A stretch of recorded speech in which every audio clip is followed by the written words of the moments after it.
निकल रे सबके मम्मी अपना मोहलिया में से निकल रे सबके मम्मी खीरा खावा खाड़ा भाई लगौआ के यार तैयारी कुछ पहिल नहीं खीरा खावा खाड़ा भाई लगौआ के यार तैयारी कुछ पहिल नहीं सबके अलग अलग भाव होला। यही भाव में हमार भौजाई भैया से कहत रहली हो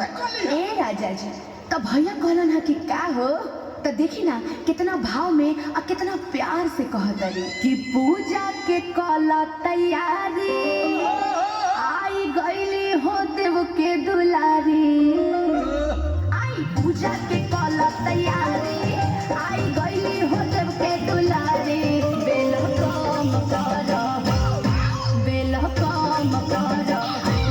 आईली को के सेरावा तुम्हारी स्वागतम करो आईली को के सेरावा तुम्हारी स्वागतम करो। ए मास्टर हमरा कहे के बा कि जितना लोग अपना सर में गमछा बंधले बा सब लोग एक बार खोल के लहरा दे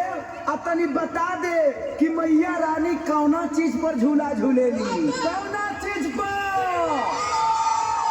एक लमर आजा कि झूमेली झूम झूम हरी हरी नीलिया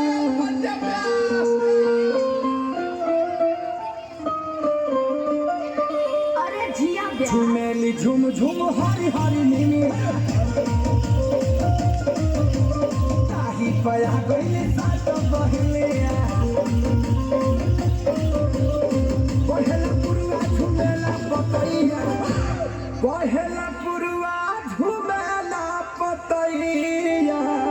झूलेली हो झूलेली झुलवा लगाई मोरी मैया झूलेली झुलवा लगाई मोरी मैया झूलेली झुलवा लगाई मोरी।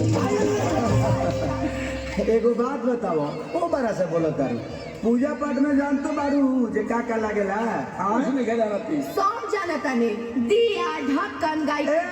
ऐसा ना चलता गा के बताओ पैसा ले ले बारू हैंगा थोड़ी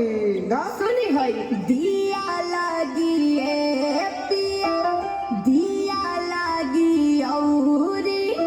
ढक्कनिया लगी हो ए पिया काला सा के पानिया पा मैया जी के लौला की चननिया लगी हो ए पिया काला सा के पानिया पा मैया जी के लौला की चननिया लगी हो। देखा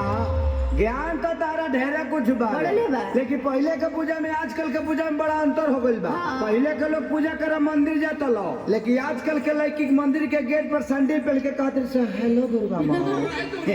औरी का का? मोबाइल ले तारी सो अब मुंह चोंगा लेखा बना के कहते से कि मैं हूँ और ये मेरी माँ है और यहाँ पूजा हो रहा है। खैर छोड़ा हमनी के का लेवे देवे के बा आवा अरे खा जा ब्यास अखिल सिखे सारी पकिरपा महतारी बनैले हो रही हमें तो जैसे अढ़ौला बनैले